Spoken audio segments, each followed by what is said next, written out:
Ya. Espero que quede grabado. Si no, me comprometo a contestar todas las preguntas de la gente que no haya estado. Ya. Empecemos entonces. Ese es el título y vamos a empezar de algo bien práctico que todos nosotros tenemos evidencia, ¿ya? Que es la relación que hay entre estar vivo y moverse. Algo bien básico. ¿Ah? Uno generalmente asocia, ¿no es cierto?, eh, el movimiento con la vida, ¿ya? Y justamente eh, todo lo que se mueve es mucho, ¿no es cierto?, incluso hasta lo que nos parezca que es quieto. Entonces, el espacio desde que vamos a hablar es como todo el universo también, ¿ya? Eh, pero vamos a concretar un poco explicándonos cómo se genera el fenómeno de la vida inicialmente, ¿ya?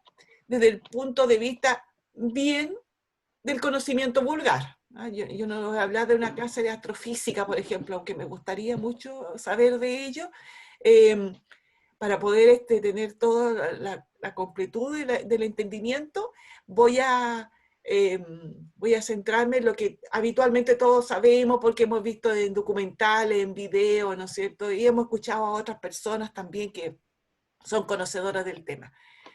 Nosotros cuando hablamos del fenómeno de la vida, ¿no es cierto? Y vamos a centrarlo en lo pragmático del fenómeno de la vida, ¿no es cierto? Lo vamos a separar un poco de lo que son las interpretaciones teológicas o metafísicas. El fenómeno de la vida es lo que nosotros siempre estamos observando a nuestro alrededor, ya a través, ¿no es cierto?, de otros seres vivos y a través de la propia naturaleza. Observamos, y de la naturaleza no hablo solamente de los medio ambiente, sino también la naturaleza más extrema, que son los astros, las estrellas, el sol y la luna, con lo cual nosotros habitualmente estamos presenciando, o bien, ¿no es cierto?, estamos haciéndonos preguntas de cómo está funcionando ese gran sistema que nos rodea. Entonces, el fenómeno de la vida, ¿cómo se puede explicar? Se puede explicar a través, ¿no es cierto?, de que hay algo organizado. Yo le hago el sistema solar, ¿no es cierto? Todos vemos el sistema solar cuando somos pequeños en la escuela básica. Entonces, todo está dentro de un sistema, hay una organización. Y ese va a ser, ¿no es cierto?, el ancla que vamos a usar como para ir entendiendo este gran fenómeno y cómo también nos vamos a ir dirigiendo hacia la comprensión de la ocupación, que ese es nuestro interés. Y la ocupación es el objeto de estudio de la terapia ocupacional y la herramienta de trabajo del terapeuta ocupacional. Entonces, ahí está la unión que vamos a ir teniendo. Entonces partimos del fenómeno de la vida, que la podemos presenciar, así la podemos tocar a través de lo que somos nosotros mismos y el resto de seres vivos que están con nosotros, otros seres humanos, los animales y los vegetales. Pero ya vemos que hay diferentes estilos de vida entre los humanos, los animales y los vegetales. Entonces ahí tenemos una primera categoría del fenómeno de vida, que se da, tiene diferentes tipos de manifestaciones. ¿Ah? Por ejemplo, nosotros cuando observamos, ¿no es cierto?, nuestras plantas de interiores, o nuestro jardín, o nuestro parque, o nuestro bosque, diferentes sistemas, ¿no es cierto?, pero que tienen que ver con la vida vegetal, vemos que hay vida dentro de ellos, ¿no es cierto? Hay vida y además se cobija vida también, pero quedemos con la vida propia del estado vegetal. Hay entonces eh, diferentes transformaciones de acuerdo a las estaciones, ¿no es cierto? Podemos observar eso a simple vista. Pero si nosotros somos un poco más acuciosos, podemos ingresar dentro e ir viendo cómo se va organizando esta gran organización. Entonces tenemos todo el macrosistema, donde tenemos, todo está configurado por movimientos. Movimientos que van, ¿no es cierto?, desde lo más macro, ¿no es cierto?, que es el movimiento molecular, que es lo que está presente en todo, tanto en la vida animal como en la vida vegetal. Ahí adentro del animal, dentro del árbol, dentro de las hojas, pequeños metabolismos, ¿no es cierto?, movimientos de compuestos químicos que van de una membrana a otra, que se están moviendo y que esencialmente van provocando los cambios. ¿Ah? Ese movimiento, entre paréntesis, la presentación está animada, por lo tanto, si yo sigo hablando de esto y me voy a otra, me voy a regresar, ¿ya? Para que ustedes sepan. Entonces, hablando del movimiento, vendría a ser como la primera clave como para poder entender los sistemas que se organizan, ¿ya? Cuando uno habla de caos, ¿no es cierto?, es porque se ha perdido la comprensión del movimiento, pero sigue existiendo movimiento. El caos es porque uno no entiende cómo se vinculan los elementos que se están moviendo, ¿ah? Y cuando uno habla de un sistema es porque ya el movimiento está como visualmente, comprensiblemente organizado, ¿ya? Ahora, ese movimiento que podría ser azaroso, ¿ah? Que va, que el de la molécula o de los átomos que se van dando, digamos, en forma descoordinada aparentemente, ¿no es cierto?, tiene una configuración clave, ¿no es cierto?, que tiene energía. La energía que provoca el movimiento, y esta energía está polarizada con alguna carga de energía, que puede ser más carga, menos carga, y ese desequilibrio va provocando lo que nosotros conocemos como los polos magnéticos, o bien también los componentes positivos o negativos de una carga energética, ¿ya? Gracias, ¿no es cierto?, a esa capacidad que tienen los átomos, es que se pueden armar moléculas, porque lo que le falta a uno se une a otro y se organiza la molécula, ¿ya? Entonces, es clave esta organización molecular, de donde se inicia el fenómeno de la vida ya más compleja, ¿ya? El fenómeno molecular, ¿no es cierto? Conocemos la primera molécula que se piensa, ¿no es cierto?, que es el origen de la primera, de una vida unicelular. Podría ser, ¿no es cierto?, la molécula CHOM, que está compuesta, ¿no es cierto?, con carbono, hidrógeno, oxígeno y nitrógeno. Por eso es CHOM. Entonces, esta molécula ya tiene un movimiento más específico. Y así a través de los tiempos, ¿no es cierto?, se va especificando y especificando hasta llegar a grados más complejos, ¿ya?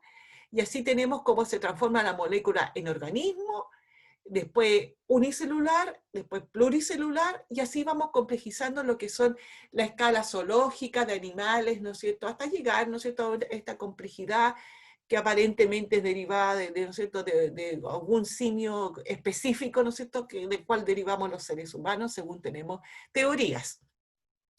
Entonces, si ustedes se dan cuenta, aquí hay una ascendencia desde la molécula simple, que podría ser, ¿no es cierto?, la constitución de algunos átomos, hasta llegar a formar el fenómeno vida. Entonces, y por otro lado, el movimiento que va formándose, voy nuevamente del otro lado, el movimiento que va para acá, ¿no es cierto?, también organizándose, teniendo mejor estructura y creando sistemas hasta crear movimiento, activismo, actividad, y vamos a decir nosotros los terapeutas ocupacionales, más tarde ocupación. ¿Ok? Entonces el activismo, ya explicado todo lo anterior, podría ser, ¿no es cierto?, un movimiento organizado, determinado, pero más simple, como de un organismo celular, un organismo unicelular, ¿ya? Pero que sin embargo, no solamente existe en el organismo unicelular, está presente en todo el resto de la organización. Va desde el unicelular y sigue, se une a otro y es pluricelular, se une a otro un sistema orgánico, se une a otro, crea, ¿no es cierto?, un cuerpo, se une a otro, crea, ¿no es cierto?, un animal, crea, ¿no es cierto?, una planta, crea además un ser humano, ¿ah? Entonces, esta misma actividad va aumentando y no deja de ser lo unicelular. Todos nosotros somos unicelulares adentro, por eso son importantes nuestras células, nuestras mitocondrias, nuestras gónadas, todas las células tienen este primer origen, ¿ya? La actividad, entonces, vital ya es un activismo mucho más complejo donde nosotros podemos ir viendo las organizaciones pluricelulares, ¿ya? Pero que van teniendo características también, dependiendo de especies, dependiendo de ambientes donde vivan, ¿ya? Por ejemplo, tenemos los vegetales, tenemos también los animales, ¿ah? Y hay organismos también unicelulares que son vegetales y animales, ¿ya? Seguimos la onda, en la línea, mejor dicho, de lo que son los organismos unicelulares animales, como una ameba, por ejemplo, un paramecium, una pequeña, ¿no es cierto?, una hidra, una pequeña molécula que ha servido para estudiar justamente el origen de la vida animal. que se genera en el medio acuoso, ¿ya? Porque pareciera que ahí están los componentes más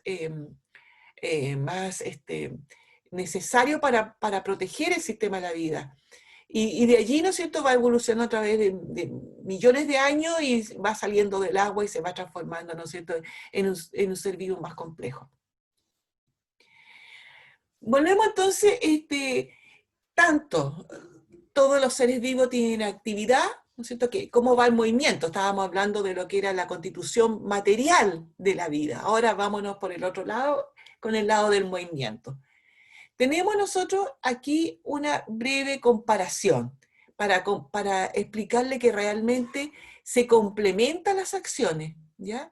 Y que tanto el ser humano como el animal tienen elementos comunes y además tenemos muchísimos comunes. ¿Ah? Si uno estudia el material genético de una mosca, tiene, ¿no es cierto?, una cadena de proteínas también parecida al humano. O sea, son las mismas proteínas que tiene, ¿ah? Que están organizadas de otra forma, pero la misma, digamos, organización de proteínas que puede provocar un gen, son parecidas las organizaciones. Entonces, tenemos el animal, que tanto como el animal, como el ser humano, que podríamos hablar nosotros de un animal un poco más complejo, superior, la capacidad de adaptación, busca la supervivencia, busca la satisfacción de necesidades básicas con sus actividades.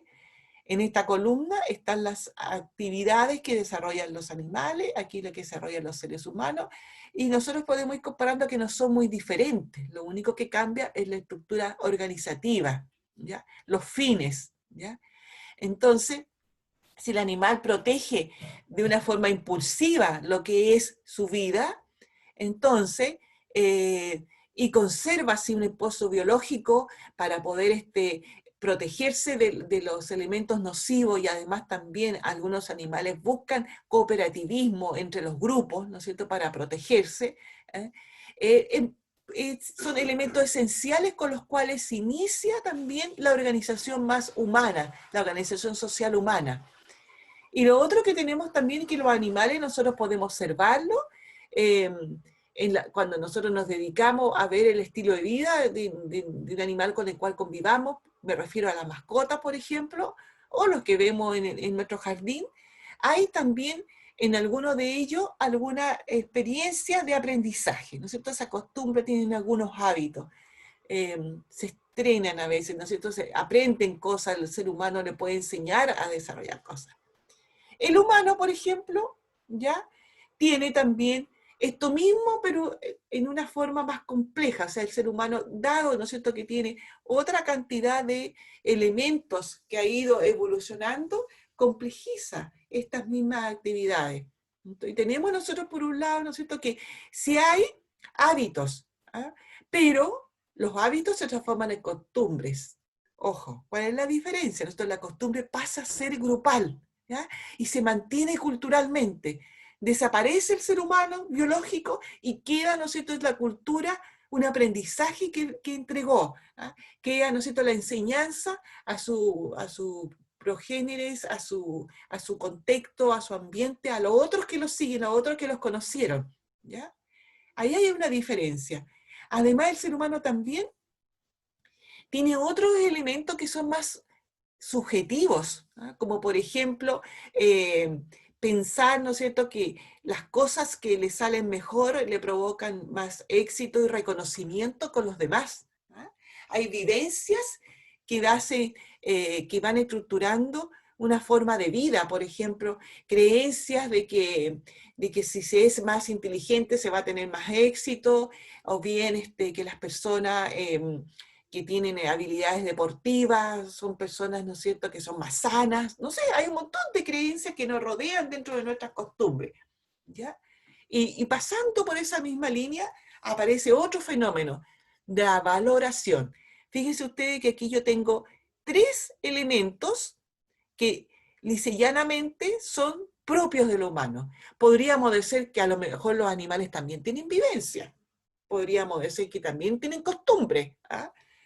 eh, Tal vez más simple, pero sin embargo la valoración, el hecho de decir, no, a mí me gusta así, yo creo que así, y además voy a defender lo que yo pienso, Y eso ya es propiamente humano, no lo observamos en los animales, ¿ya? Encontrar que una cosa, un elemento es más importante que otro. Pareciera, ¿no es cierto?, que dentro de la vida animal, los elementos de importancia están todos marcados para la especie. ¿Ah? Proteger las crías, alimentarse, luchar contra los más poderosos. En cambio, los seres humanos, de repente aparece un ser humano que dice, no, es que yo creo que la música rock es la mejor del mundo. Y otro dice, ese es tu parecer, está bien, pues, no, a mí me gusta la clásica. Y quedamos todos bien, pero hay una valoración distinta, ¿ya? Eso es propio, ¿no es cierto?, de las actividades del ser humano. El ser humano dice, no, pero a mí me gusta que sea de este color, prefiero que sea de esta otra forma, ¿ya? Hay estilos también personales, ya no solamente de grupo, personales de hacer las cosas, las actividades, ¿no es cierto? Que, por ejemplo, ese impulso gregario a la satisfacción de las necesidades básicas, que los animales por lo general lo realizan siempre de la misma forma, los seres humanos van adquiriendo características personales para hacerlo, ¿ya?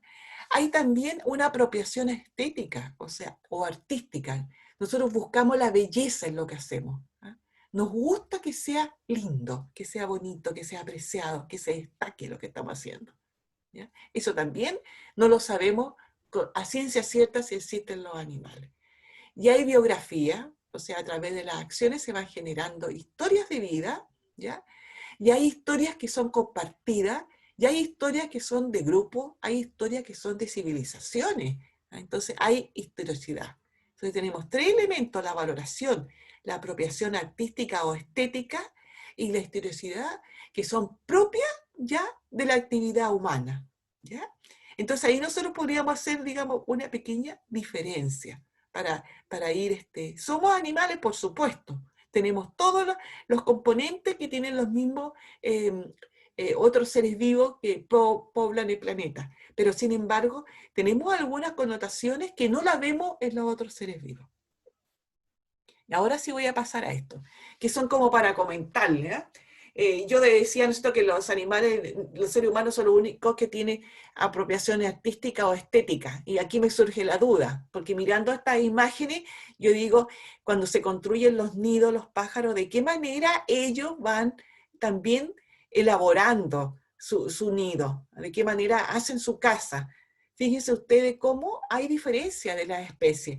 ¿Ya? En las especies, por ejemplo, hay algunos los que construyen en lugares que hay más viento o que llueve más, pueden hacerlo de barro para que sean más sólidos, a diferencia de otros aves que son más bien de climas templados, ¿no es cierto?, que la hacen de pajita, porque es distinto, ¿ya? Distinto el tema de construir el nido, de construir, ¿no es cierto?, el lugar para... Y la función es clara, porque llega el tiempo de anidar, porque vienen las crías, porque viene el periodo, todo organizado, todo en un sistema. Los animales ya más complejos, como los primates, por ejemplo, tienen otras actividades que ya son no tan solitarias, sino que son más comunes. ¿Ah?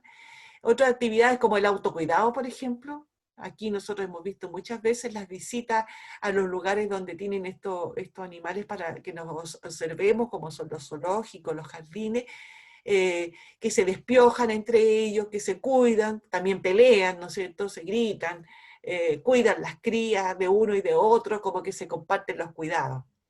Entonces, hay similitudes, por supuesto, ambos quehaceres, tanto lo de lo humano como lo animal, se complementan en la actividad humana. Todos los animales, ¿no es cierto?, la actividad que hacen los animales también la hacemos los humanos, de otra forma, pero las repetimos. Se intenta salvaguardar la vida. ¿Ah? Esta actividad tiene un propósito, un objetivo claro, que es la protección, la conservación de la vida, ya sea a través del cuidado del medio ambiente, ya sea del cuidado de sí mismo. Existe aprendizaje en los diferentes modos, ¿no es cierto? Las crías aprenden de sus padres, ¿no es cierto?, de sus progenitores, cómo hacer las cosas, cómo cazar, cómo preparar el alimento, cómo abrir, ¿no es cierto?, los productos, los frutos, como para poder acceder a la comida, ¿ya? Sin embargo, ¿no es cierto? Los grados de aprendizaje son distintos. Pareciera que los animales tienen en su código genético la forma de aprender. ¿Ah? Sin embargo, los seres humanos, además de tener en nuestro código genético la capacidad de aprender, también aprendemos de lo que ya está en el ambiente, la cultura. La cultura nos enseña, ¿no es cierto? Hay un bagaje de aprendizaje que ya está dejado por las otras personas. En cambio, los animales es solamente para su vida, se concreta en su ciclo de vida. ¿Ya? No hay, ¿no es cierto?, libros que dejen, grabaciones que dejen, que vayan a acceder a tener otras futuras generaciones acceso al conocimiento que tuvieron sus antepasados. ¿Ya? Pero sin embargo, la capacidad de aprendizaje está dada. Y mucho más en algunos animales que nosotros vemos. ¿Eh? Incluso vemos animales que son estrenados en unas actividades muy complejas, incluso en ocupaciones que colaboran a los seres humanos. Y sin embargo, no dejan por eso su condición de animal. ¿Ya? ¿Qué es lo básico de todo? Volviendo a la primera transparencia de los circulitos, es que ambos siempre se están compartiendo, se inician a través de un componente materio energético, ¿no? De los pequeños átomos y de los metabolismos que tenemos nosotros en nuestro organismo y que lo tienen todos los seres vivos, tanto vegetales como animales. Esos son los fundamentos psicobiológicos de la ocupación. ¿Ya? Aquí vemos una parte de ellos. Aquí vemos otros elementos comunes que vimos, ¿no es cierto?, ya un poco más complejo, más allá de lo que es la protección de la vida.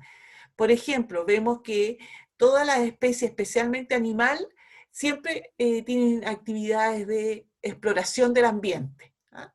Y eso ha servido, ¿no es cierto?, pero ha sido el inicio de todo un aprendizaje interesantísimo que tienen los seres vivos.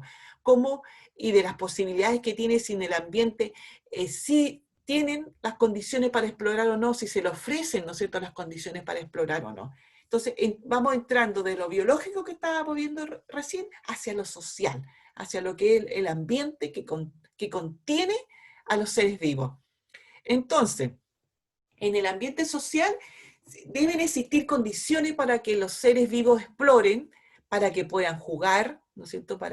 Está la tendencia innata al juego, pero sin embargo no todos tienen las mismas condiciones para poder desarrollar estas habilidades. Está, ¿no es cierto?, el acicalamiento, que es el autocuidado, que originariamente es el querer verse bien, ¿ah? O el querer limpiarse de parásitos que te molesten tu bienestar, ¿no es cierto?, como ocurre en el simio. La manipulación de objetos, el querer conocer a través de las manos, de mirar las cosas. ¿Ah? El construir, el idear cosas, en adaptar el ambiente para que sea más favorecedora a la satisfacción de nuestras necesidades. Y el uso de instrumentos. ¿Ah? Nosotros vemos, ¿no es cierto?, muchas veces en los primates que ya hay uso de instrumentos para poder conseguir sus satisfacciones, sus necesidades básicas. Ahora sí pasemos a la próxima, que entramos a lo que son los elementos también psicológicos, ¿ya? Psicológicos de la ocupación, ¿ya? ¿Qué dice la psicología? Esto lo van a ver ustedes después cuando tengan curso de psicología general, si es que ya no lo iniciaron con la profesora Viviana Riquelme, van a ver lo que son la teoría de Abraham Maslow. Este señor psicólogo, de principios, mediados del siglo pasado, nos dice que todas estas necesidades básicas de los seres vivos se organizan en un sistema que se puede visualizar como una pirámide, ¿ya? Donde de los elementos fisiológicos, que son aquellos que se requieren, ¿no es cierto?, para mantener la vida, para proteger la vida, también van generándose los elementos psicológicos para lo mismo, para satisfacer las necesidades básicas y proteger la vida. ¿Ya? Hay un tránsito, ¿no es cierto?, un vínculo entre uno y otro. ¿No? Vamos, a la vez que se va ejerciendo, se van alcanzando las necesidades fisiológicas, el ser humano especialmente y muchos seres vivos también van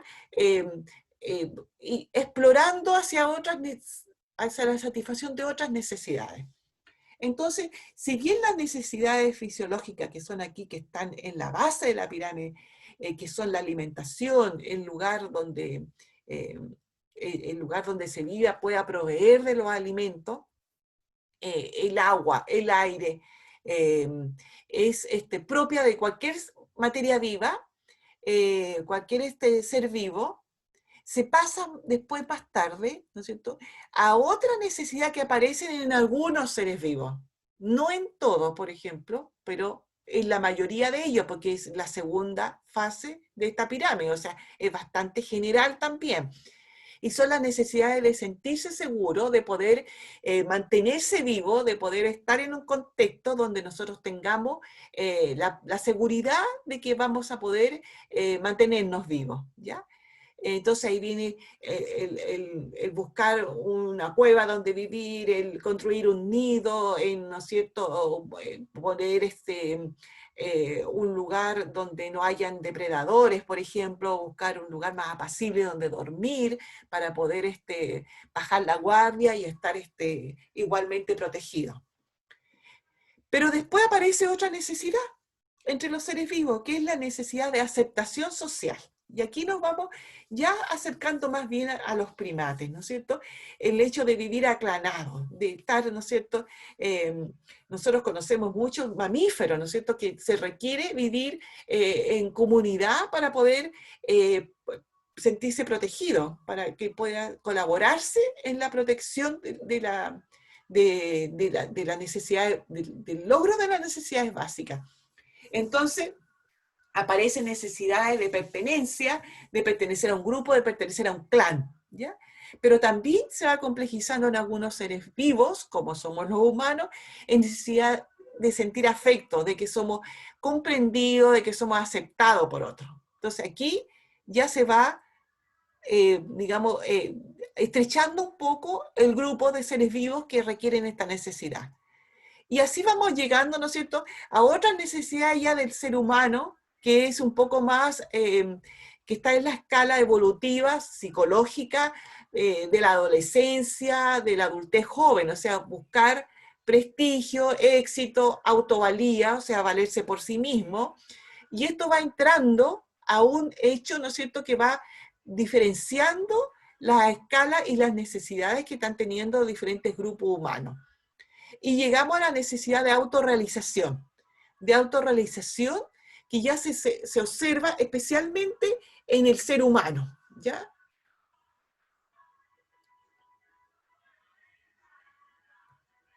Esto entonces vendría a ser un pequeño resumen de lo que estamos hablando recién, especialmente en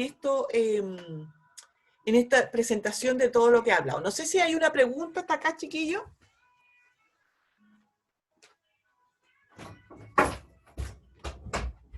Yo tengo una pregunta. Bien, dígamela. Voy a cerrar la puerta para que no tener ruido, ¿sí?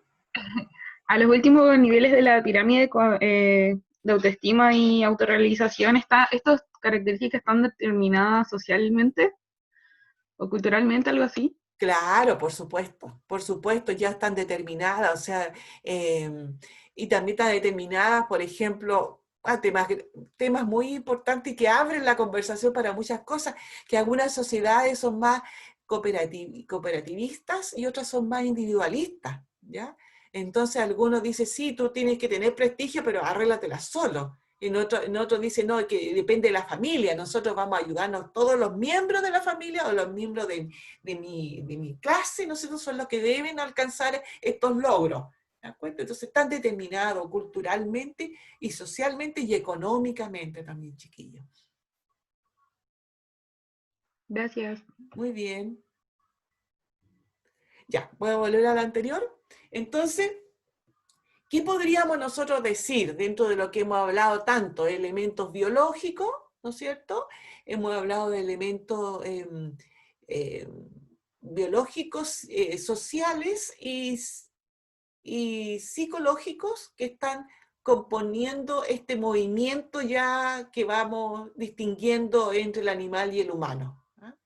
Entonces, estos elementos eh, ya se van complementando, especialmente en el momento en que nosotros tenemos que distinguir. Ahora somos terapeutas ocupacionales y si bien todos los seres vivos hacen actividades para satisfacer sus necesidades básicas y algunos más complejos, y que todos los seres humanos, ¿no es cierto?, todas las personas se desarrollan a través de sus actividades.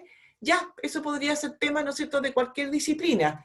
Pero nosotros nos vamos a meter, ¿no es cierto?, en algo que es propio nuestro, es hacer una pequeña distinción de lo que son todas las actividades que son innatas, que son mecánicas muchas veces, que son inconscientes muchas veces, que pasan a ser rituales muchas veces. Perdón, ahí no voy a hablar de las actividades rituales, porque sí podrían tener también elementos ocupacionales. Pero todas estas actividades que son más bien automáticas que hacen los seres humanos, ¿ya? Y que se desarrollan en horarios, se desarrollan en patrones, se desarrollan en estilos de vida, ¿ya? ¿Cuál es la mirada que da el terapeuta ocupacional? El terapeuta ocupacional dice, yo necesito hacer una distinción, porque yo voy a profundizar en estas actividades para poder retomar algunos elementos que el ser humano al cual voy a intervenir, voy a tratar, está con dificultades, ¿no es cierto? Tiene dificultades a disminuir su bienestar, entonces yo voy a meterme en lo que está haciendo para ver cómo a través de lo que hace, porque con eso me voy a la segura, ¿no es cierto? No hay ningún ser humano que no pueda hacer algo, entonces con lo que hace yo voy a ver cómo por esa vía voy a lograr recuperar, restablecer o en cierta forma, ¿no es cierto?, voy a tratar, ¿no es cierto?, de lograr algún grado de bienestar, ¿no? Porque no siempre logro el 100% de bienestar, muchas veces, ¿no es cierto?, eh, trabajo a nivel, ¿no es cierto?, de lo paliativo, ¿no es cierto?, para poder de alguna forma mantener a la persona en un grado de bienestar. Entonces nosotros tenemos esa nuestra misión, ¿no es cierto?, hacer que estas actividades no sean valoradas ni sacadas, ¿no es cierto?, con la misma mirada que tiene cualquier otra disciplina. Entonces, ¿qué puedo destacar de ellas que me pueden servir como verdadera ancla para lograr estos propósitos del terapeuta ocupacional? Buscar en esas actividades, ¿ah?, cómo se transforman en ocupaciones, ¿ah? ¿Cómo yo puedo distinguir en ella que ya no es una actividad automática, sino que es una ocupación? Y las claves para ingresar después en el resto de la carrera, ustedes van a ir viendo muchas otras claves, muchos otros métodos de ingresar, pero ahora es necesario que se quede que hay 3 características, ¿no es cierto?, que hacen esa diferencia entre actividad y ocupación. Primero, que son históricas, que hay elementos históricos porque han venido desarrollándose desde antes y la persona la haya recogido, ¿no es cierto?, para su propia experiencia o en su propia biografía, que tienen sentido y significado. Aquí yo le puse significativa porque a mi modo de ver, seguramente con otros profesores van a escuchar otra visión, van a separar el sentido relacionado con el objetivo de la actividad o el propósito de la actividad, y los significados, ¿no es cierto?, van a desarrollarlo con lo que es el componente social. Efectivamente, yo pienso que también es así, pero yo veo que el sentido está dentro de los significados también. Lo significativo incluye el sentido, ¿ya? Entonces, cuando una actividad tiene un propósito claro y la persona conscientemente sabe que lo que está haciendo es para algo, ¿ah?, es que tiene sentido. Pero si además eso que está haciendo para lograr algo, satisfacer una necesidad básica, como veíamos anteriormente, pero además también tiene un respaldo en la comunidad. ¿Ah? La comunidad lo permite como algo valorable, algo que es importante de hacer, ¿ah?, entonces adquiere también significado. Entonces, cuando una actividad en una persona tiene este sentido y este significado, nosotros decimos ya no es una actividad automática, no, que se hace solamente por hábito, sino que además es una costumbre, o sea, perdón, es una ocupación. ¿Se dan cuenta? Entonces, desde ahora ustedes pónganse, ¿no es cierto?, el lente de ser terapeuta ocupacional y vean todo lo que hace la gente a su alrededor y vayan viendo cuáles son ocupaciones y cuáles son actividades. ¿Eh? Aunque para todos son lo mismo, actividades. Y para muchos la ocupación es el trabajo remunerado. Si usted habla con un sociólogo, por ejemplo, y hablamos de ocupaciones, es el trabajo remunerado. Si usted habla con un historiador, la ocupación es cuando realmente un pueblo invade a otro y se toma el territorio. Entonces, cualquiera podría hablar de diferentes sentidos de la ocupación, pero para el terapeuta ocupacional, la ocupación es cuando la actividad, ¿ah?, tiene para el que la ejecuta sentido y significado. Además, también reúne elementos históricos y además, lo último, es que poseen apropiación estética. O sea, a las personas les gusta lo que está haciendo, no le desagrada. Isabela quiere preguntar algo. Sí, hola, Hola, Isabela.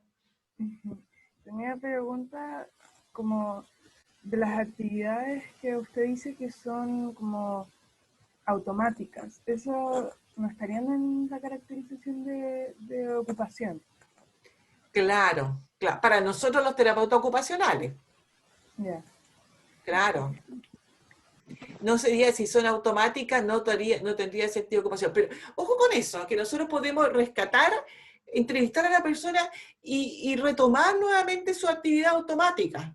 Y la persona dice, sí, pero es que cuando yo empecé a hacerla, a mí me gustaba porque resulta que trabaja. Entonces ahí se va retomando. Y ese es un proceso terapéutico, ¿no?, que uno hace, porque uno termina automatizando todo lo que hace. Pues entonces cuando uno hace una entrevista de terapia ocupacional, empieza a indagar sobre cuáles son sus actividades. Y ahí va viendo cómo esas actividades, algunas de ellas, vuelven a brillar, ¿no es cierto? Vuelven a rescatarse como las verdaderas ocupaciones de las personas.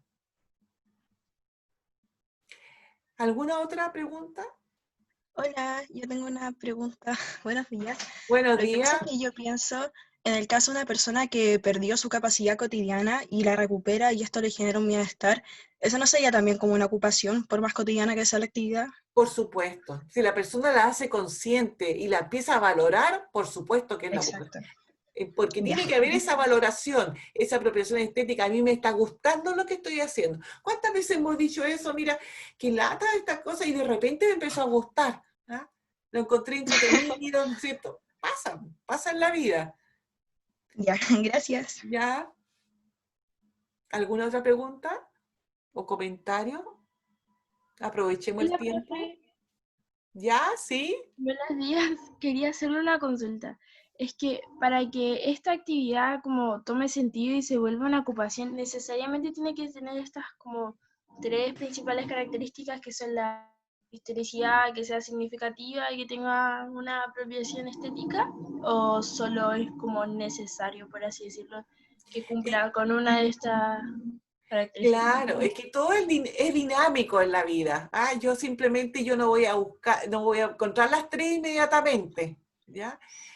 Puede que en algún momento sí, conversando en una entrevista con la persona, se distingan las tres, pero sin embargo a veces no hay ninguna. Y tengo que empezar junto con la persona a indagar y valorar nuevamente lo que está haciendo y a través de eso poder ir acercándolo a la ocupación. Y puede que haya solo una. ¿Ah? Sucede mucho cuando uno trabaja con adultos mayores, que muchas veces están muy tristes, ya nostálgicos y que piensan que que el pasado fue siempre mejor y que ahora se ha perdido tanto el brillo de la vida. Y uno empieza a entrevistar a las personas y piensa que todavía hay cosas que puede hacer de su pasado, o el mismo recuerdo, el mantenerse, ¿no es cierto?, en actividades que hacía antes o cercanas a las que hacía antes, retomar algún hecho, vuelve a ser la ocupación y vuelve a cambiarle este brillo, ¿no es cierto?, de compromiso en la vida. Muchas gracias. Muy bien. Hola, disculpe, ¿se escucha? Sí, sí, sí, Dora. Sí, buenos días. Buenos Eh, días. me gu- Tengo una duda como sobre, como, dando un ejemplo de una actividad específico, por ejemplo, lo que sería vestirse. Sí. Vestirse igual como que llega después a ser como algo automatizado que uno hace, como siempre el mismo patrón, pero se puede, o sea, según como mi perspectiva, se convierte en ocupación igual porque cada persona lo hace distinto con su propia estética, ¿no es cierto? Ujú, Pero sí, a pesar de que me entra la duda como si cabe en ocupación o no por ser como esto tan automatizado que siempre es igual. No sé si me claro. explico. Aquí, ahí en ese, es muy buen ejemplo porque se da justamente la cadena de procesos. Primero es automatizado, porque yo necesito protegerme del frío, me pongo, ¿no es cierto?, la ropa, pero ya, fíjense ustedes que yo voy, dependiendo del medio ambiente, voy vistiéndome. Hay una vinculación con el entorno. Dependiendo del ambiente social, también voy a vestirme. Hay modas, ¿no es cierto? ¿Ya? Dependiendo también de lo que yo quisiera, a dónde voy a asistir. O sea, si yo voy a un funeral, si yo voy a una fiesta, a un matrimonio, me visto en forma distinta. ¿Se dan cuenta cómo el mismo hecho de vestirse va transformándose, ¿no es cierto? ¿Qué sería la ocupación cuando yo empiezo durante un tiempo a preparar lo que voy a usar o lo que me voy a poner cuando voy a ir a tal hecho? Entonces ahí yo me ocupo durante todo ese periodo que estoy pensando en qué me voy a poner. ¿Ah? No es una actividad habitual que yo voy a, que yo como no me levanto en la mañana y me planto, ¿no es cierto?, lo primero que encontré o lo que dejé el día anterior. Es un ejemplo bien completo. Lo mismo el cocinar. Y por eso ustedes van a ver más adelante lo que son las actividades de la vida diaria. Porque las actividades de la vida diaria, yo lo tengo escrito en algunas cosas, es que constituye justamente la antropología del ser humano, la antropología de la ocupación. Porque si yo empiezo a escarbar, ¿no es cierto?, la actividad de la vida diaria, veo que hay un elemento que es histórico, pero que sin embargo, ¿no es cierto?, lo voy transformando a mis necesidades y que también puede tener un significado dependiendo si yo cocino una cena, ¿no es cierto?, para un invitado, para una celebración, o si me preparo un sándwich y no más apurado porque me quiero acostar luego, eh, diferentes tipos de cosas. Todas las Siento actividades de la que vida diaria sí. son, digamos, un centro de acción, un área de acción de intervención del terapeuta ocupacional, por eso. Porque son actividades que pueden transformarse en ocupaciones. Gracias. Bien, Profe, ¿sí? buenos días. Buenos días, Bárbara. Yo también tengo una pregunta porque no entendí muy bien a qué se refería con el punto de que son históricas. Ya, Si me podría explicar eso, por favor. sí, que por ejemplo cuando una actividad trae consigo algo de la civilización en que yo estoy, por ejemplo, el usar ahora, ¿no es cierto?, microondas, ¿no es cierto?, ya tiene toda una historia que viene desde atrás, pero desde lo que es la hoguera. ¿Ah? Entonces, si yo me dedico, por ejemplo, a cocinar, la manera en que yo cocino, ¿no es cierto?, tiene una tradición histórica. ¿Ah? Entre la tecnología que ocupo que viene, ¿cierto?, de una evolución industrial, como también en la forma de picar que yo puedo tener las zanahorias, porque resulta que así me enseñó mi abuelita, y mi abuelita le enseñó a mi mamá, y yo aprendí de ella a picar la zanahoria de tal forma. Eso es histórico. Súper, ahí me quedo súper bien, gracias. Con las zanahorias sí, y el microondas, ¿no? Sí, por eso la actividad de la vida diaria sirve para ilustrar cualquier actividad que se transforme en ocupación. Gracias. Ya. ¿Pasamos a la próxima? Aquí está, ¿no es cierto?, otra imagen que nos refleja lo que venimos hablando, cómo nosotros vemos, ¿no es cierto?, el desarrollo biológico y la gente que estudia anatomía comparada ha visto, ¿no es cierto?, cómo hay transformaciones en el esqueleto, ¿ah?, y también en la biología para poder explicar el desarrollo que ha tenido el ser humano y también la forma en que se ha ido organizando, ¿no es cierto?, desde lo que es vivir, ¿no es cierto?, en un clan a vivir en una vieja ciudad, ¿ya? No vamos a ponerle connotaciones, ¿no es cierto?, morales si es bueno o malo, pero porque no es el objetivo de este curso, pero sin embargo ha habido, ¿no es cierto?, una evolución que a partir de lo biológico, a partir de las habilidades que el ser humano físicamente ha ido alcanzando, es que también, ¿no es cierto?, va alcanzando competencias de sociabilidad como para poder vivir en comunidad o para también dejar de vivir en comunidad, como lo que nosotros observamos muchas veces. Entonces, para nosotros los terapeutas ocupacionales hacemos el núcleo de nuestro quehacer estar en la ocupación. La ocupación viene también se relaciona con lo técnico, con la técnica. Nosotros decimos, van a escuchar más adelante, que la ocupación se transforma en la técnica del terapeuta ocupacional porque es el modo de lograr un objetivo, cuando quiere, ¿no es cierto?, mejorar o establecer, restablecer el bienestar de las personas. Ahí, ¿no es cierto?, se usa un método, que lo van a aprender, ¿no es cierto?, en el transcurso de la carrera. Entonces es como una técnica, pero cuando yo quiero escudriñar en los elementos de la ocupación y ya hago, ¿no es cierto?, un análisis y entrevisto a personas y observo a las personas haciendo cosas, también estoy haciendo una actividad científica. Entonces la ocupación puede tener esas dos vías para el terapeuta ocupacional, en ser una tecnología y en ser una ciencia, ¿ya? Y si nosotros miremos ahora, porque vamos a tener más adelante para ver el aspecto científico de la ocupación, veamos los aspectos tecnológicos de la ocupación. La técnica siempre está previa al quehacer científico, como que primero aparece en forma más bien artesanal, por la necesidad instrumental de poder desarrollar habilidades para alcanzar cubrir las necesidades básicas. Entonces, la ocupación como técnica, ¿no sé?, tiene una connotación instrumental porque sirve, ¿no es cierto?, tiene una utilidad de alcanzar, ¿no es cierto?, una necesidad, pero también, ¿no es cierto?, tiene una connotación antropológica, que dentro de lo que veíamos recién, que dentro del desarrollo de las técnicas ocupacionales o de las actividades como técnicas, van también generando conocimiento entre un grupo y otro grupo que va, ¿no es cierto?, evolucionando, como por ejemplo nosotros podemos ver cómo ha sido el hecho de la cerámica, el telar y todas estas actividades que son más bien artesanales y se van transformando en una actividad industrial después. Entonces, encierra esa connotación antropológica que viene desde lo más innato del ser humano, ¿no es cierto?, por satisfacer sus necesidades tan básicas como veíamos la comida, es que crea, ¿no es cierto?, algunos cacharros, ¿no es cierto?, para poder cocer la comida.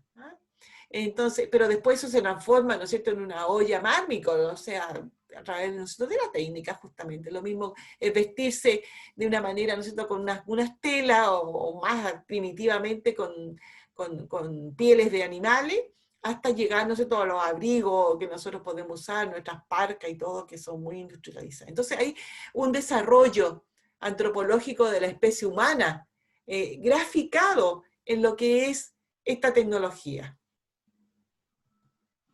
Existen muchas tecnologías que a nosotros nos acompañan. Isabela levantó la mano. Sí, Isabela. Sí, que sobre la diapositiva anterior, no entendí por qué la ocupación tiene ese carácter precientífico. Porque antes de hacerse ciencia, yo puedo, cuando yo realmente estoy trabajando directamente con las ocupaciones, ¿no es cierto?, me preocupa de la actividad con sentido y significado, como decíamos.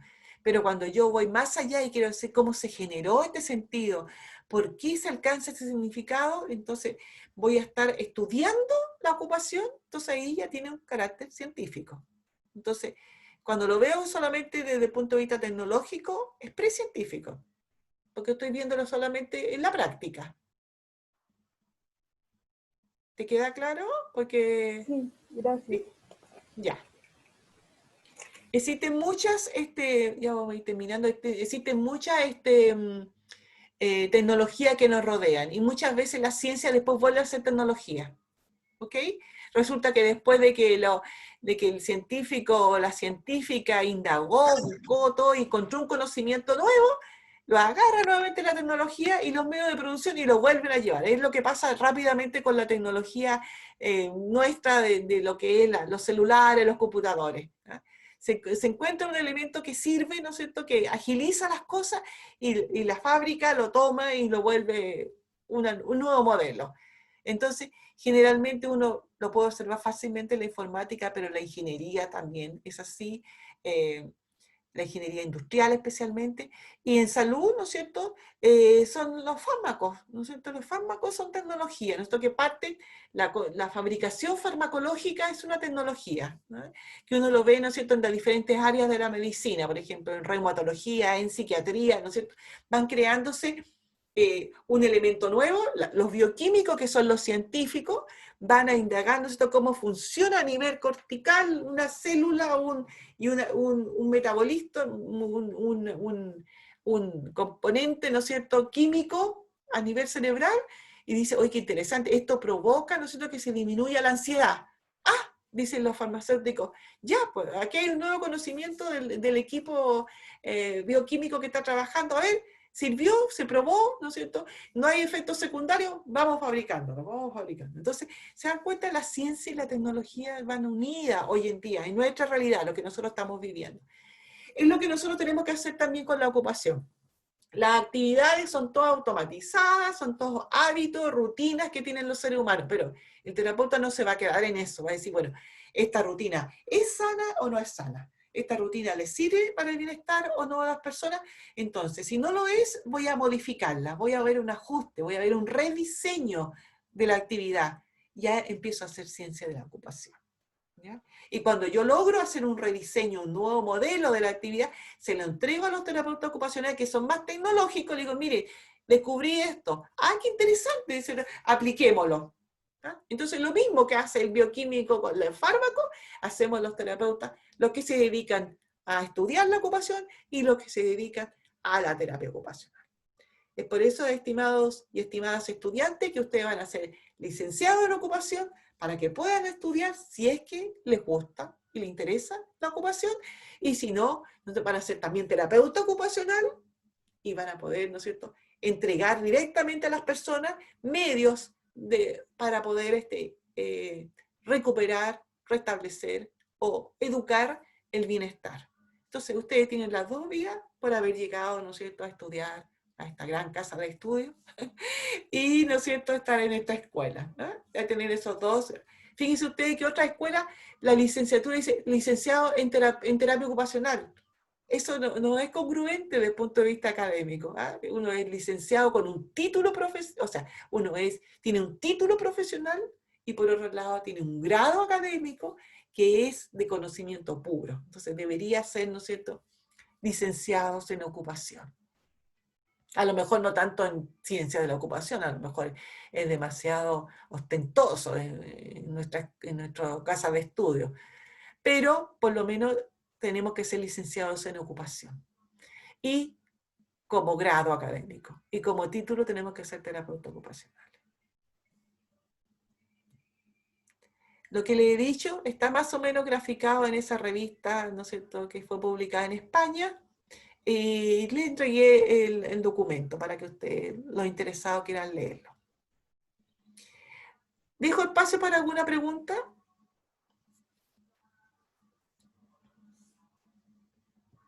¿Profe? Sí. Hola, es que me Hola. quedó como dando vuelta el tema de la diferencia entre actividad y ocupación. Sí. Creo que no lo entiendo muy bien, entonces le quería pedir un ejemplo que me dé como de una actividad automática y de una ocupación, como no sé si Ya. se entiende. Claro. Por ejemplo, actividad automática, llego con hambre, voy al refrigerador y saco, ¿no es cierto?, el sándwich que me quedó de anoche y me lo como, porque tengo mucho hambre. Actividad automática. Actividad, ocupación, va a venir mi mamá a mi casa y mi mamá es súper frega para cocinar, entonces voy a empezar a preparar qué comida voy a hacer para que le guste y diga, mira Laura, realmente aprendiste a cocinar bien. ¿Ya? La Sí, primera fue una actividad automática y la segunda es una ocupación. ya, gracias. Muy bien. ¿Alguna otra pregunta? Voy a poner el cargador porque el celular es... Yo tengo una pregunta. Bárbara, ¿sí? No, Miriam. Va, perdón, me pareció otro nombre. ¿Todavía no? Está bien. ¿Puede ser que para una persona que algo es una actividad, para otra sea una ocupación? Porque yo, por Perfecto. ejemplo, estaba pensando todo el rato en el ejemplo de conducir, por ejemplo, que para una persona puede ser algo automático para ir de un lugar a otro, del trabajo a la casa y viceversa, o para una persona puede ser una ocupación como un Uber, por ejemplo. Claro, claro. O el transporte colectivo, una persona que trabaja en el transporte colectivo. También. Claro. Sí. Eso era, gracias a Dios. Sí. Y fíjense ustedes que muchas, casi Sí. todas las actividades podrían ser ocupación, depende del sentido y el significado que tengan. Hola profesora, hola compañeros. Yo Hola. tengo otra duda respecto a el ejemplo que usted acaba de dar de cocinar para su mamá. Em, Puede ser que el sentido, o sea, como la significancia que tiene el cocinar para su mamá dentro del ejemplo es como la aprobación de ella, como obtener esa aprobación. Claro, esa es parte del significado. Tener la Ok, aprobación, gracias. tener la aceptación social, tener el afecto, de la manera que sea, ¿no es cierto?, expresada, ¿no es cierto? Uno muchas veces trabaja como terapeuta ocupacional durante años en un taller haciendo manualidades y pone a la gente, ¿no es cierto?, que están asistiendo a terapia ocupacional a hacer a manualidades que no les gusta, ¿ah? Que se mancha la mano con neopren y pegamento y todo. Entonces uno dice, ¿qué terapia ocupacional es esa? Entonces, pero sin embargo, si la persona está allí, ¿no es cierto?, y está haciendo una tarjeta, está haciendo una flor de papel, por decirle algo muy simple, y eso va a ser para regalársela a otra persona, cambia inmediatamente. Y descubre en ella que realmente tiene habilidades porque le salió bonita. Le cambia el ánimo, ¿no es cierto? Le cambia. Puede tener un impacto muy importante en la vida de la persona. Y ahí están los terapeutas ocupacionales. Ya, tenemos 3 interesados en levantar la mano. A ver, la primera, ¿qué será? Vamos a mirar mejor. A ver, atrévase nomás, aunque empiecen todos juntos hablando. Hola, profe. Hola. Yo tenía una consulta respecto a lo que dijo la Miriam, lo de manejar. Por ejemplo, Sí, si uno va todos los días de la casa a otro lugar y eso ya es automático porque se sabe el camino y todo, al planear un viaje o al planear algo, ¿se cambiaría a ocupación? exactamente. Si yo manejo Ah, todos los días, pero resulta que el fin de semana voy a ir a la playa, unos días de vacaciones, pongo en el auto otras cosas, se está transformando en una ocupación. Y voy a la playa porque voy a, ¿no es cierto?, a disfrutar. gracias, Entonces, profe. claro. Hola, buenos días a todos. Hola, Profe, Valentina. me quedó una duda sobre que la ocupación era precientífico, como que eso no lo entendí. Ni Ya. cuando se desarrollaba con lo tecnológico, eso como que no me quedó muy claro. Mira, son fases, ¿no es cierto? Generalmente pensemos en las actividades artesanales, que las personas empiezan a desarrollarla por satisfacer una necesidad. ¿Ah? Pensemos, yo le hablaba un poco de construir algunos elementos para cocinar, ¿ya? Entonces entran, ¿no es cierto?, a construir a través de la greda, ¿no es cierto?, los elementos para poder contener alimentos y cocerlos. Pero ustedes saben, no sé si sabrán, pero el proceso de construir un cacharro, una ollita de greda, es bastante experto, tiene toda una técnica, porque si no queda bien se quiebra, ¿no es cierto?, no resiste el calor, etcétera, etcétera. Entonces hay mucho ensayo y error hasta conseguir un elemento. Eso todo es técnica. ¿Ya? Técnica. Cuando yo me meto a una piscina y si yo quiero nadar, ¿no es cierto?, en la piscina, automáticamente yo construí una técnica para poder mantenerme a flote, ¿ya? Entonces, la ocupación también, ¿no es cierto?, para poder desarrollarla tiene una técnica previa, que es previa al conocimiento mismo de la ocupación, al descubrir o desentrañar de ella el sentido y el significado. Cuando yo empiezo, ¿no es cierto?, en esa búsqueda de sentido y significado, me voy acercando a lo que es la actividad científica. Pero cuando simplemente está haciéndose en forma rutinaria, es técnica nomás, sin devalorizar lo que es técnico. ¿Ah? Son diferentes instantes del desarrollo que toma el terapeuta ocupacional para dedicarse a la ocupación. Esto es solo de los terapeutas ocupacionales, no es de otras disciplinas. Ahora entendí. Gracias, profe.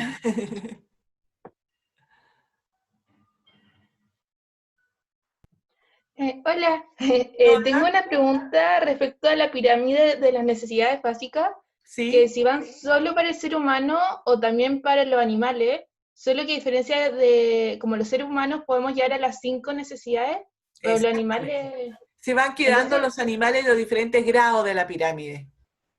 Ah, ya, perfecto. Gracias. Hola. Hola.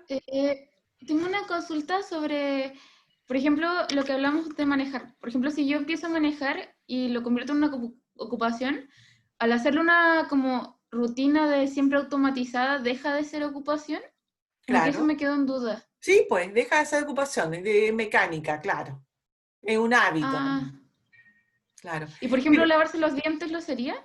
También, ¿O deja de ser? también sería, ¿cuál sería la ocupación de lavarse los dientes cuando uno realmente va, ¿no es cierto?, al odontólogo y se dedica a hacerlo bien, porque, ¿no es cierto?, tiene, ¿no es cierto?, amenaza de una infección de las encías, por ejemplo, ¿no? O bien la persona que se dedica a hacer planes de educación en salud vocal.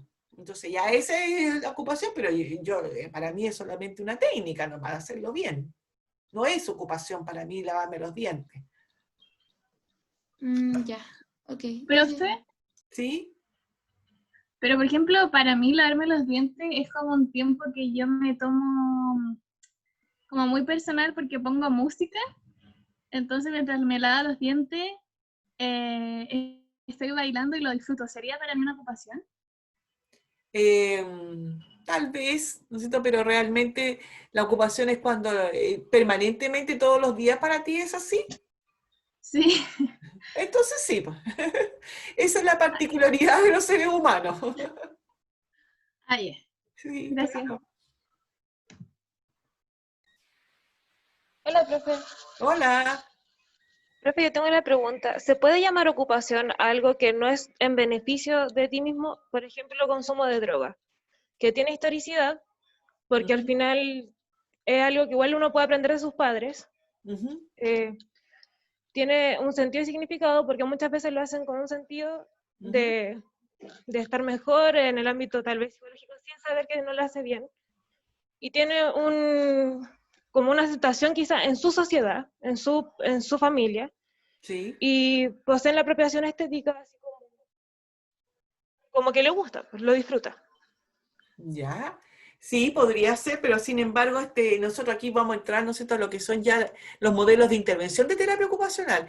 Eso va provocando, ¿no es cierto?, daño en las necesidades básicas, o sea, perdón, en lo que es las necesidades más básicas del ser humano, o sea, va provocando muchas veces aislamiento social, está provocando, si viene un bienestar que prevalece momentáneamente, a través, ¿no es cierto?, del tiempo, va disminuyendo por cualquier motivo ese bienestar, ¿ah? Por problemas legales, por problemas, ¿no es cierto?, sociales, por falta de productividad, ¿no es cierto?, que va dañando. Entonces, en el momento, ¿no es cierto?, que eso se hace crítico y que llega al trabajo del terapeuta ocupacional, el hecho de consumir, ¿no es cierto?, una droga, pasa a ser, ¿no es cierto?, un objeto de estudio y de intervención para que la persona pueda canalizar esas mismas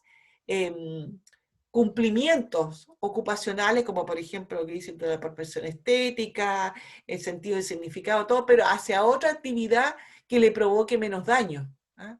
Pero todas las ocupaciones tienen un contexto de desarrollo social, que mientras esté siendo permitido por el contexto de desarrollo social, está siendo significativo. En el momento que empieza a perder eso y empieza a perder significado, empieza a no ser ocupación. Se transforma solamente en una actividad, y una actividad que podría provocarle, más que bienestar, malestar a la persona. Ya. Entonces eso es como es una actividad que tiene que ser modificada por una ocupación, algo así. Claro, por una ocupación saludable. Cuando ustedes vean a Clint Hofner, un estudioso de la terapia ocupacional, habla de los ciclos ocupacionales en el modelo de ocupación humana, sí que ya no se lo han nombrado, habla de los ciclos viciosos y los ciclos benignos de la ocupación. ¿Ah? Entonces, ese es el ejemplo más claro. No quiero, ¿no es cierto?, empezar a hablar de los modelos de terapia ocupacional porque los van a ver el próximo año, pero o el próximo semestre, pero sí en esos modelos, el modelo de ocupación humana postula justamente, tomando ese mismo ejemplo, lo que es un ciclo ocupacional benigno y un ciclo ocupacional vicioso. Que el ciclo ocupacional benigno es el que va resignificándose constantemente y va provocando bienestar a la persona.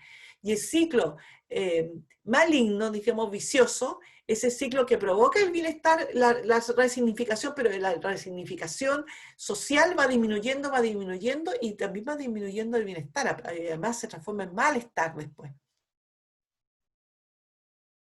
Ya, gracias, profe, entendí completamente. Hay elementos que necesitamos que ustedes pasen para poder entender mejor esta situación, ese ejemplo que tú pones.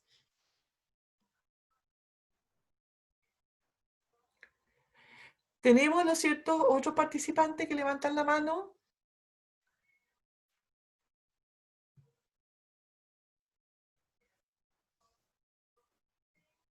Parece que todos hicieron sus preguntas. ¿Profe? ¿Sí? Hola, una pregunta respecto a lo que acaba de decir, sé que lo vamos a ver después, pero como para dejarlo claro, como lo de la drogadicción, en un principio podría llamarse ocupación, pero cuando como que le empieza a hacer daño a la persona, biológica o socialmente, ya como que habría que cambiarlo como por una ocupación buena, como que se dejaría de llamar ocupación porque le hace daño, ¿no? Exactamente. O sea, pierde Ya, significado. claro. Ya, Puede gracias. seguir teniendo sentido para la persona, pero ya no es significado para la sociedad, porque la sociedad justamente no lo acepta o lo excluye, ¿no es cierto? Porque se trata, ¿no es cierto?, de una persona que ya pierde productividad y que pierde varias funciones que la sociedad nos va exigiendo. Ya, gracias. Profe, ¿sí? Cuando hablamos, por ejemplo, en el caso particular de las drogas, como de drogas como aceptadas socialmente como el tabaco y el alcohol, y a veces la marihuana también, en algunas sociedades. Ahí, por ejemplo, el alcohol, cuando uno ya no es cuando uno no es alcohólico de por sí, pero sí consume alcohol, ¿podría ser una ocupación para alguien? Como que le signifique realmente tomar alcohol, alguna bebida alcohólica. A ver, podría ser una significación, o sea, una ocupación para alguien que trabaje en eso, por ejemplo, que yo venda el alcohol o que yo lo produzca, es ocupación, pues, o sea, que para mí tiene un significado bastante grande, ¿no es cierto? Y la sociedad lo necesita, pero que necesita, ¿no es cierto?, tener abastecimiento. Pero en el momento de que que yo consumo, ¿no es cierto?, el alcohol o el tabaco, tiene los mismos límites de la droga, o sea, en la medida que lo hago socialmente, que lo hago compartido, que tiene un significado para otro, que no provoca daño a los demás, por supuesto que está siendo valorado y significado. Pero en el momento que empieza a perderse esas características, miren, ¿no es cierto?, la vuelta de todas las acciones, o sea, Claro. sí, el rechazo, ¿no es cierto?, la censura, la exclusión, etcétera, etcétera. Entonces ya deja de ser ocupación. Claro. Eso. Elisa dice como un catador. Ok, claro. El catador trabaja eso, pero no ingiere el alcohol, lo bebe para trabajar, porque es su especialidad. Yo tenía otra duda, en realidad si en general los hobbies eran todos actividades ocupacionales. ¿Los hobbies? Sí, los hobbies. Claro que sí, pues. Lo único que no son, no tendrían otro objetivo, pero son ocupacionales, en el sentido, ¿no es cierto?, de que producen placer, de que tienen significación, de que la persona tiene apropiación estética, ¿sí? esa es una, muchas veces los terapeutas entran por esa línea también, hacer sus intervenciones, rescatando hobbies. Ahora pueden haber hobbies también que sean dañinos, ¿sí o no? Hola, profe. ¿Me Hola. escucha? Sí, ya, entonces como lo que entiendo, una misma acción, por ejemplo, comer, puede ser actividad o ocupación dependiendo de la forma en que se haga o como uno lo percibe, ¿cierto? Sí. Ya, pero me pasa yendo así como a lo más básico, que es de respirar, que es algo que lo hacemos como ya automático. Pero si uno le da el tiempo todos los días, por ejemplo, a sentarse y respirar y ser consciente de eso, puede ser igual una ocupación, porque me falta como el último punto, que era el tema de la apropiación estética. Entonces, no sé si podría llegar a ser o no ocupación. Efectivamente depende de las personas. Por ejemplo, si yo soy, ¿no es cierto?, practico la relajación, ¿no es cierto?, y uso la meditación trascendental a través de la respiración, claro que sí. Ah, ya. Ya. Gracias, profe. Muy bien. La maravillosa particularidad de los seres humanos, por lo que siempre estamos enfrentándonos. Es mucho más fácil nosotros trabajar en química, en un laboratorio, que trabajar en la sociedad con los seres humanos. Profe, ¿Sí? una actividad puede oscilar entre actividad y ocupación. Por ejemplo, lo que dijo la Chini ahora, que claro, uno cuando está como, uno no está meditando todo el día, entonces puede ser que mientras uno va en el día, la respiración sea una actividad, después cuando uno se sienta a respirar y todo sea una ocupación y pues vuelve a actividad y así. Exactamente, por supuesto, todo es dinámico. No se armen de esquemas rígidos nunca. Gracias. Bien, creo que ha sido una mañana muy entretenida. Hemos logrado, ¿no es cierto? Y estamos en el curso de la Silvia, por si acaso, que me voy a olvidar, porque a veces me confundo entre los cursos de fundamento. Vamos a poder seguir discutiendo ya más centrado en terapia ocupacional y en las actividades en salud, en las clases de bioética que tengamos en fundamentos psicobiológicos y socioculturales de la intervención en salud.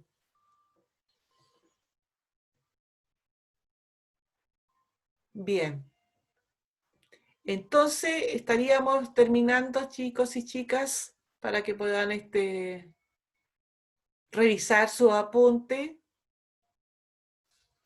Y nos estaríamos viendo dentro de unas sesiones más en el otro curso. ¿Me parece? Muchas gracias por haber venido tantos. Tengo 72 participantes. Qué bueno que les guste empezar las actividades temprano, es lo mejor, porque uno está muy despierto, tiene todas, ¿no es cierto?, las energías como para poder poner atención, escuchar y aprender. Y uno también hablar y conversar. Bueno, voy a detener la grabación.